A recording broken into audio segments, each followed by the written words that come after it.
real tribute to John. I think that he had so many close friends and neighbors who wanted to be here for him. So thank you for being here. Just to let everybody know sort of what we're going to do, I'm going to say a few words, then the Dowds I think want to say a few things. If there's anybody else who would like to say anything to the group, we would love to have that. When we wrap up here, we're going to head down to my house. I'm John Jennings, by the way. We live on Overhill Road, number 5. So when we're done here, we're inviting people back to our house. We've got some refreshments there. You can hang as long as you want, chat. And so we'd love to have as many as would like to come down. One of the things I wanted to do today, I want to acknowledge a few people. And the first group that I would like to acknowledge is John's friends. I know this is difficult, guys. I've actually been through it myself. When I was a freshman in high school, one of my classmates was killed in a car accident, and it's hard. I guess the one thing I just want to say to you is, you'll get through this. It's not always going to be hard, but you're always going to have these great memories of John. And so if you get a little sad and are dwelling on that, just think about that. Think about those good times, because I know you'll have good times with that. All right.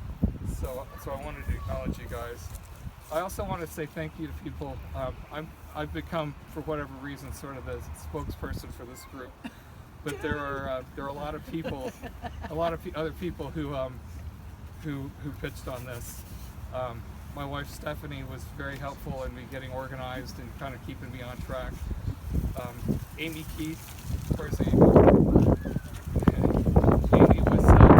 very good at helping kick things off. She got in touch with the town, with John Marshall down in Park and Rec to help us kind of organize ourselves and understand what we could do and to get that piece started. So thank you, Amy. John Marshall, I don't know if John was going to be, he was going to try to get here. I don't know if he's here or not. But John was with the Park and Rec at the time we started the fundraising for this, and was a huge ally. He was on board from the start. He made it easy. He said, "You guys just raise the money, and we'll order the equipment and we'll get it installed." John then left and went to work in Arlington, and left Art Goodhind, who's with the town of Natick. And Art took everything from there. He got all the equipment installed and really did a good job. So I wanted to acknowledge them. Things unfolded in terms of doing this fairly quickly after John passed, and the decision was made fairly easily. You know, we decided it was a group host, decided we wanted to do something, and so we just started reaching out to people. And you know, everyone was very generous with making donations and helping us to reach the goal fairly quickly. We raised enough money to do not only the bench and the basketball hoop, but we can also make a nice donation to the school that John was attending. So I'm very pleased with that. But I wanted to talk a little bit about sort of why this is important to me, because it's, in a way, it's a little bit, for me, a little bit bigger than John. It's sort of a big community effort. And I wanted to just reflect on a couple of experiences that we had when we moved to the neighborhood. We moved here almost 14 years ago, and at the time we had a 2-year-old and a newborn. The day that we moved was in early February, and they predicted a small amount of snow, and we ended up with about a foot. After the moving truck left, within about 10 minutes, Kopelman's next door came over with a plate of brownies to welcome us. And then about 5 or 10 minutes after that, Bev Brown came over with a bottle of red wine. I tell you, brownies and red wine go together really nicely. But we knew right off the bat that this was a great neighborhood. It's the kind of neighborhood that they welcome people when they come in. They help each other, and that was a very good thing. It was you know, what I like to say, what they did was the right thing to do when you have a neighbor. The other thing, one of the other things I want to talk about is sort of the importance of the different generations. You know, we have in our neighborhood a lot of young kids. We have people who are retired and in their older years, and it's really nice to have that mix, and they all kind of come together to form this community. And one of the things that is most important, I would say, in the community is the kids. they're safe to roam from house to house. Everybody knows all the kids. It's just a really good situation.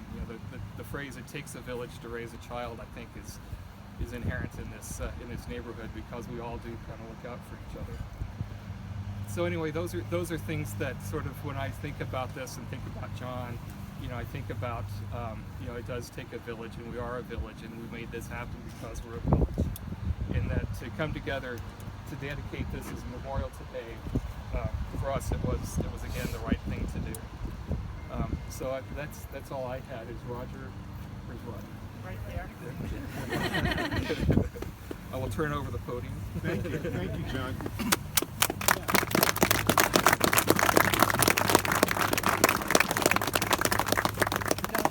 I know it's kind of scary up here. I have your fond respect. I'll catch you. So thank everybody. Thank you for coming today. I wanted to spend a few minutes and remember John and remember his relationship with this park.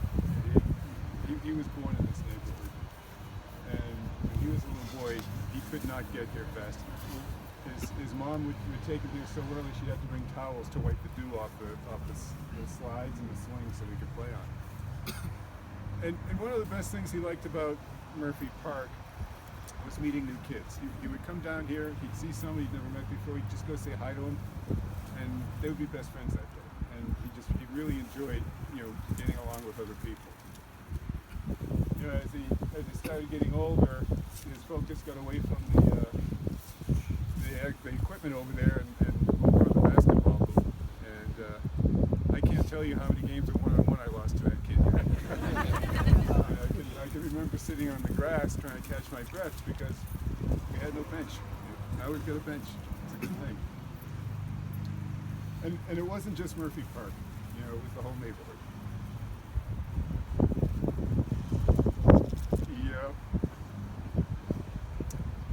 It was a good place for him to grow up. He loved the neighborhood. He loved the people. He knew all the dogs in the neighborhood. A new dog came in the neighborhood, I knew him right away. I remember when Penny came to the neighborhood, that was a huge day. Down the street, he had Arlene, his third grandmother. Across the street, he had his big buddy Sean, maybe the only guy who was bigger than him in the whole neighborhood. And next door, he had his two little buddies. He had Dylan and Cole, who we always kept an eye out for.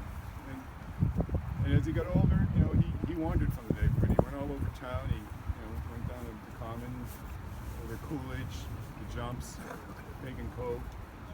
But he always came back here, because this was his home.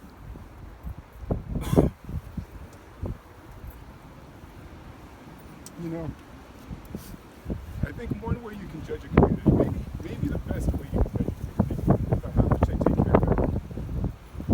And this is a memorial for John, but it's also a symbol of how much this neighborhood looked out for John. John was just talking about John Jennings was talking about this before we get here. There are countless stories of people coming home finding their driveway shoveled. They're down, they need help, and we help each other in little ways, and in big ways. And as John suggested, this sets an example for our kids.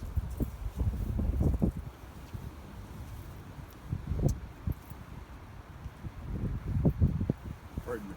So a little while ago, we got a call from Donna Murphy, and she said, my girl Haley was going through her stuff, and she found this note. The note said, "John Dowd, polar bears, $3."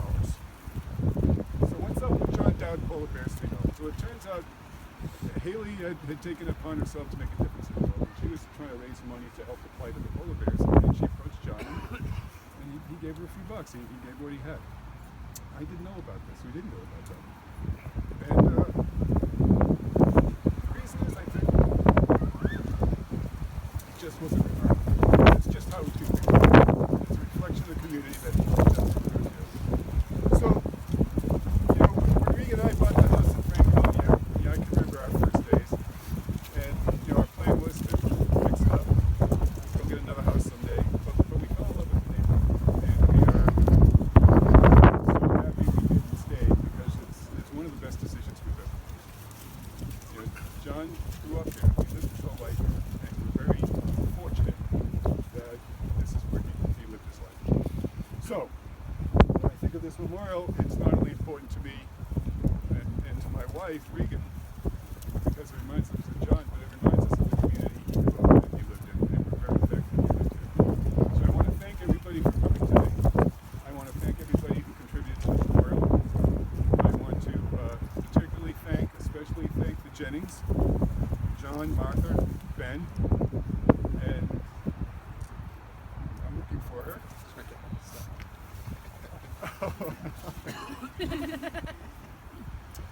And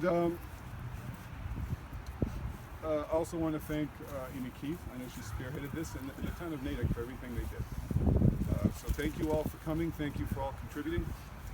And just a reminder with John, you know, he's still here. He's with us in our memories.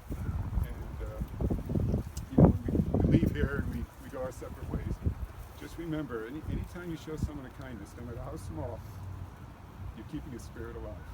So thank you.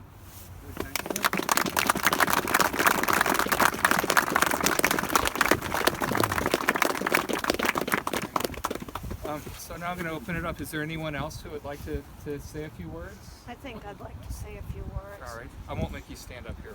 No, balance isn't good. I'm Arlene, and I live 2 houses down the street from my dear neighbors.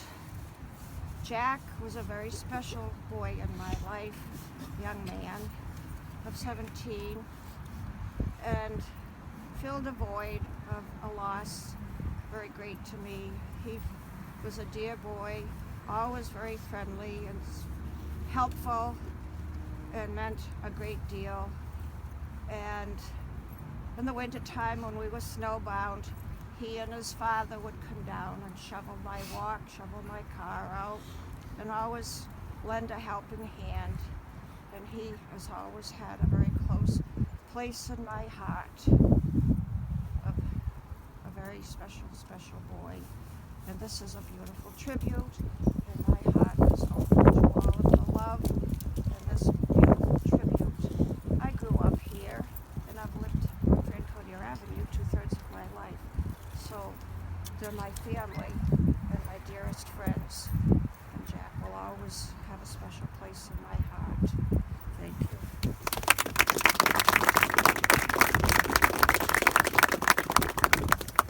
Anyone else? Anyone else like to say anything?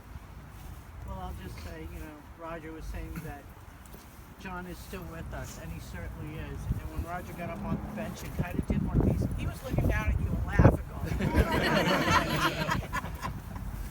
John, you're an amazing kid. You know, you were great friends with my sons. Roger and Regan were my parents. Probably still are. Which is a good thing, you know. I always knew where my kids were when they weren't home. They would shoot out the door, down to John's house, over for me, diagonally across the park. It was great, you know. And John, you're in everybody's heart. And like John was saying earlier to the friends of his, you know, when my dad passed away, I talk to my dad all the time, and like funny things will happen. Oh, love you, Daddy. Always look up at the sky, because I don't know where heaven is, I don't know where hell is, but I'm going up, you know, and talk to him, you know, because he's listening, he's watching. There's it all going on for you guys. You know, he's still here protecting you guys, and you're protecting him. And this is an awesome tribute to him, because this is what John was all about, basketball. Thank you.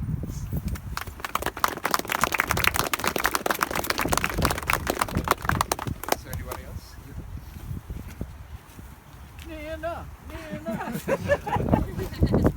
Sean's grandma. And surprise.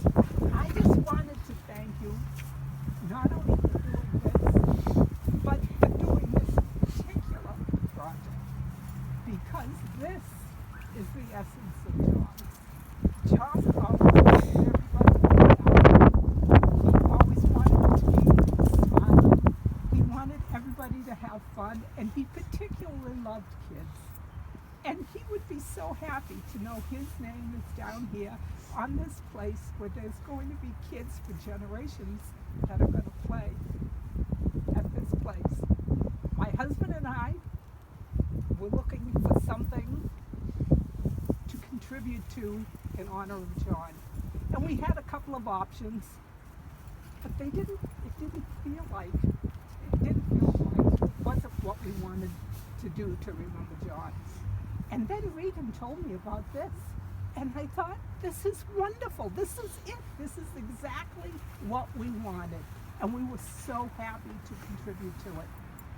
And I want everybody to know that it isn't only important to Roger and Regan, it's important to all the Dowds and all the Walshes, to the whole family. We really appreciate it. Thank you.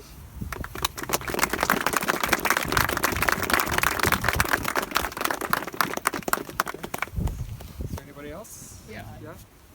I'm Bob Walsh. I'm a foreigner here.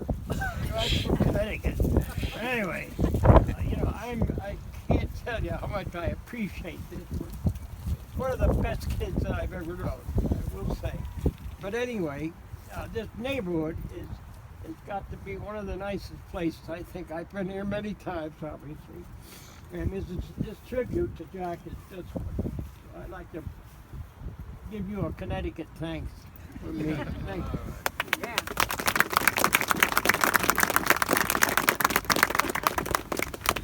Okay. Is there anyone else? Yeah.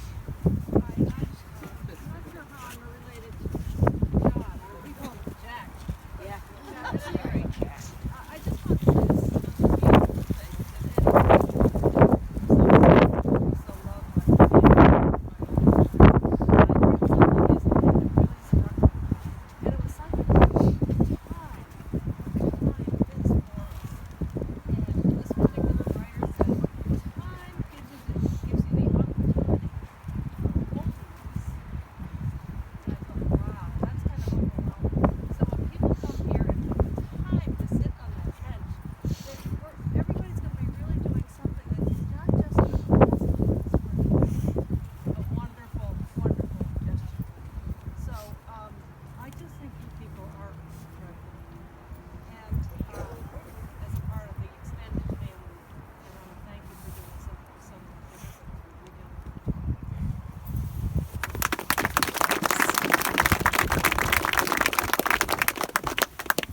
All right. Is there anyone else? All right. Well, we will adjourn down to 5 Overhill Road.